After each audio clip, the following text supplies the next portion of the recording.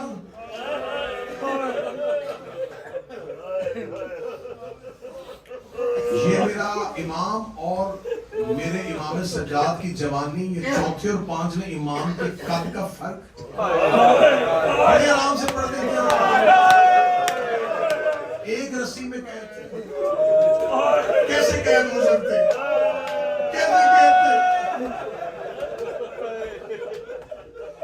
میں غلط پڑھوں گا ممبر پہ مجھے بھی معاف نہ کریں. میں نے کتابوں میں پڑھا ہے جن رسیوں سے سجاد کے ہاتھ بندھے تھے اس سے باقر کی زلفیں باندھی.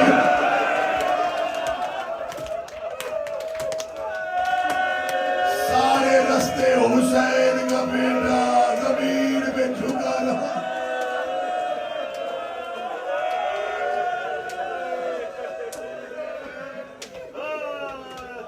بلایا چوتھے امام کو نہ 5واں مصباح.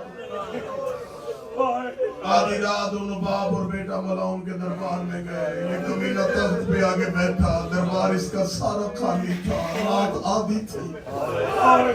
اس نے پہلا جملہ کہا یہ دیکھ کہتا علی ابن الحسین میں تجھے آزاد کرنا چاہتا ہوں.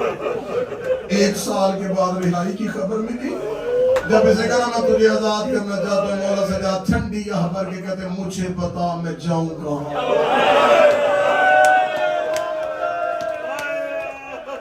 میں نے شہزادی کا حق پڑھ کے جیلیں کاٹی ہیں. مجھے خبر ہے کہ قیدی کے لیے رہائی کی خبر کتنی قیمتی ہے. مولا سجاد کہتے مجھے بتا. میں کہا رہائی اسے اچھی لگتی ہے جسے دروازے پہ کوئی لینے آیا. مولا سجاد کہتے میں کہاں جاؤں. یہ دیکھا مدینہ. مولا سجاد کہتے کون سا مدینہ جہاں میرے پاپا حسین جہاں میرا بھیا اکبر ہے جہاں میرے چچا عباس ہے. ملاؤں تو نے میرا مدینہ میں چھوڑا. کہا جہاں بھی جانا شام چھوڑا. مولا سجاد دیکھے کہتے تو نے مانگی بیعت ہم نے کی. تو نے ایک دن میں میرا پورا گھر قتل کیا. تو نے بازاروں میں لے کے آیا ہے نبی کی بیعت. جب ہم نے تیری بیعت کی نہیں ہم نے تیری شرط نہیں مانی تو ہمیں آزاد کیوں کر رہا ہے. صدر رو کے پڑھ رہا ہوں کسی مومن کا دل نرم و جگر نہ پڑ جائے. فرمایا کیوں کہتے آزاد کر رہا ہے. یہ ملاؤن دیکھا تھا وہ جسے دفنا کیا آیا تھا اس کے رونے کی آواز مجھے سونے نہیں دیتی. وہ جسے چند دن پہلے قبرستان میں دفنا کے آیا تیری بہن سکینہ کے رونے کی آوازیں مجھے سونے نہیں دیتی. میں رات کو سو رہا ہوتا ہوں کبھی اس دیوار پہ رو رہی ہوتی ہے کبھی اس کونے پہ رو رہی ہے. رو رو کے کہتی اس کی کڑیاں کھول دے وہ بیمار ہے. اس کی زنجیریں کھول وہ حسین کا غیور بیٹا. حسین کا بیٹا تیری بہن کی چیخیں مجھے سونے نہیں دیتی. مجھے ڈر ہے میرے اوپر عذاب نہ تو جلدی کام چھوڑ. مولا سید الساجدین نے بہن کی چیخوں کے الفاظ سنے. داڑھی کا حصول سے بیٹے کو ساتھ لے کر زندان میں واپس آ. ریت کے مسلح پہ بیٹھی تھی علی کی نمازی بیٹی. ماں کے پاؤں چوم کے کہتا ماں یزید کہتے آزاد کر رہا ہے. رو کے کہتے اس سے پوچھ شام کی عورتیں تھک گئی ہیں. منت نہیں کروں گا جو تیرے نصیب کا آنسو ہے وہ شام کی عورتیں تھک گئی ہیں. اما وہ کہتا ہے سکینہ کے رونے کی آوازیں سونے لگی. بیوی دیکھا دی نا حسین کا بیٹا میں ایسے نہیں ہوں. میں حسن کی بہن ہوں. میرے بھائی نے اس کے باپ سے شرطیں منوائی تھی. شرائط لکھوا تاکہ مورخ لکھے کہ علی کی بیٹی فاتح ہے. یہ نہ کہہ دے میں نے ہمدردی میں کہہ دے. میں نے اپنی مرضی سے کہتا اسے میں نے شرائط منوائی. اما وہ کون سی شرط منوائی. بی بی نے شرطیں بتائیں. مولا سجاد روتے ہوئے دوبارہ دربار میں گئے. ملعون میری ماں کی شرائط. کہنے لگا بتا کیا شرط ہے؟ فرمایا پہلی شرط شہداء کے سر واپس چاہیے.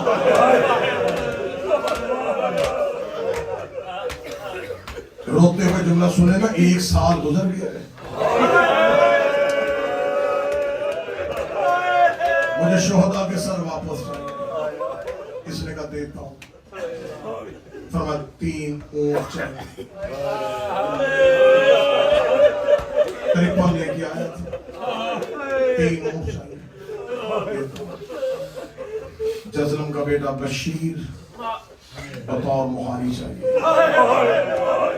دیتا ہوں. مولا سجاد کہتے شام میں ایک مکان خالی کروا. کہتا تم نے رہنا نہیں, مکان کیوں خالی کروانا ہے؟ مولا سجاد کہتے میری ماں کہہ رہی ہے میں نے اپنے غریب کی مجلس کر دی. مجھے شام والوں نے میرے بھائی کو رونے نہیں دیا. شام کی عورتوں کو اکٹھا کر میں بتاؤں میرا حسین باقی میں نواز. اس نے کہا مکان کا بندوبست کرواتا ہوں. یہ شرطیں پڑھنے کے بعد مولا سجاد زمین پہ بیٹھ گئے. میں آہستہ آہستہ شرطیں پڑھ رہا تھا تاکہ تمہارا دل کو تکلیف نہ دیتا ہوں. یہ شرطیں مولا سجاد نے بتائی ہیں بڑی جلدی سے. اس نے مانی ہے بڑی جلدی سے. شہداء کے سر دیتا ہوں, 3 اونٹ دیتا ہوں, بشیر ابن جزلم مہاری دیتا ہوں, شام ایک مکان خالی کروا دیتا ہوں. اگلی شرط سے پہلے مولا سجاد کا ہاتھ جگر پہ آ گیا. یہ دیکھ کے کہتا ہے حسین کا بیٹا کون سی شرط ہے جو تجھ سے بتائی نہیں جا رہی؟ مولا سجاد کی آنکھیں بند کی, داڑھی لہو سے بھر گئی. رو کے کہتے میری ماں کی چادریں مجھے واپس کر, میری بہنوں کی ردائیں مجھے واپس کر, میری پھوپھیوں کے برقعے مجھے واپس کر. یہ ملعون دیکھ کے کہتا 36 ملکوں کی فوج نے لوٹا تھا زینب کا خیمہ, جس کے ہاتھ جو آیا وہ لے کے چلا گیا. مجھے بتا یہ مال لے کے کیا کرے گا؟ تو مجھے بتا میں چادریں نہیں بنوا دیتا ہوں, میں چادریں یمن سے بنوا دیتا ہوں. مولا سجاد کہتے وہی ردا مجھے واپس کر جو شام غریبہ نیزے سے لوٹی تھی. کہنے لگا وہ چادر لے کے کیا کرے گا؟ رو کے کہتا میں یہاں سے واپس کربلا جاؤں گا, سیدھا عباس کی قبر پہ جاؤں گا. عباس کی قبر پہ جا کے کہوں گا اٹھ چچا غازی دیکھ میں چادر واپس لے آ.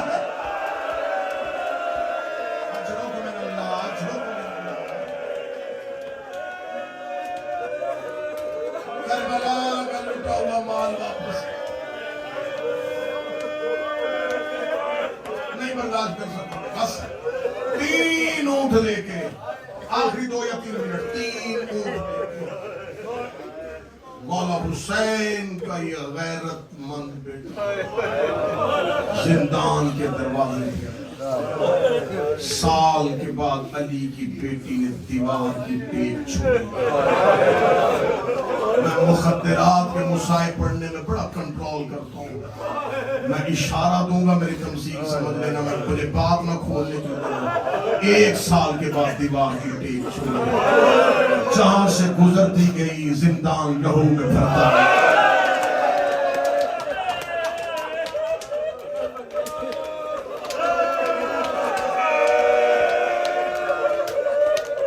اونٹوں کے قریب آئیں علی کی شہزادی سجاد. ہم کہاں جا رہے ہیں؟ اما ہم شام سے جا رہے ہیں. صدر سننا, میرے پردے میں مائیں پہلے بیٹی ہیں, ان کے رونے کی صدر. ہم شام سے جا رہے ہیں. بے رو کہتی نہیں سجاد, اللہ بیٹی کے نصیب اچھے کرے. میں ممبر پہ مصعب پہ دعا کر رہا ہوں, اللہ بیٹی کے نصیب اچھے کرے. رو کے بھی دیکھ کر سجاد کوئی بیٹا پردیس میں چھوڑ کے نہیں جاتا, میں بیٹی پردیس میں میں کوئی اپنے بیٹے کی قبر سے نہیں جاتا, میں بیٹی کی قبر سے جا رہی ہوں. سجاد مجھے سکینہ کی قبر پہ لے جا, میں ایک بار اپنی سکینہ سے ملوں.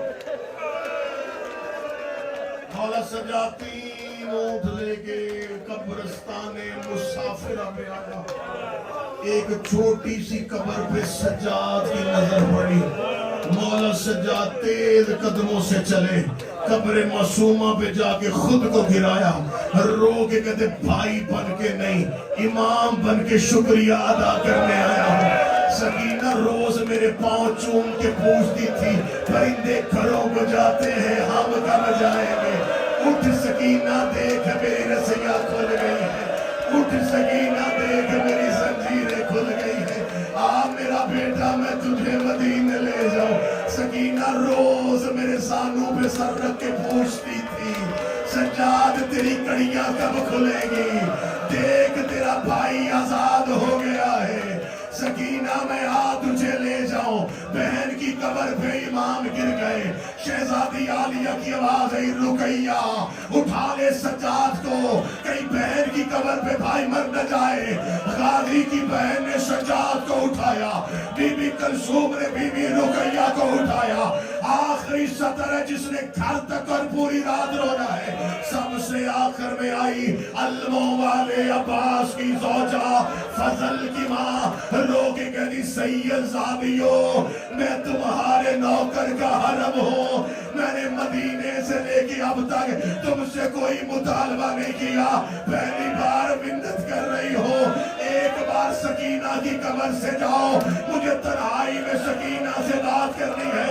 علی کی بیٹیوں نے قبر سے چلنا شروع کیا، شام کی دھرتی پہ زلزلہ آیا، زینب عالیہ نے مڑ کے دیکھا، عباس کی زوجہ نے برقعے کے نیچے سے مولا عباس کا کٹا ہوا سر نکالا، سکینہ کی قبر پہ رکھا، ہاتھ باندھ کے کھڑی ہو گئی، رو کے کہتی بی بی نوکر معافی مانگنے آیا ہے، پانی لینے گیا تھا، تیرا اصغر پیاسا مارا گیا۔ قبر سکینہ ہل گئی، آواز آئی اماں سر اٹھا، میں راضی، میرا کربلا کا غریب راضی، میری مدینے والی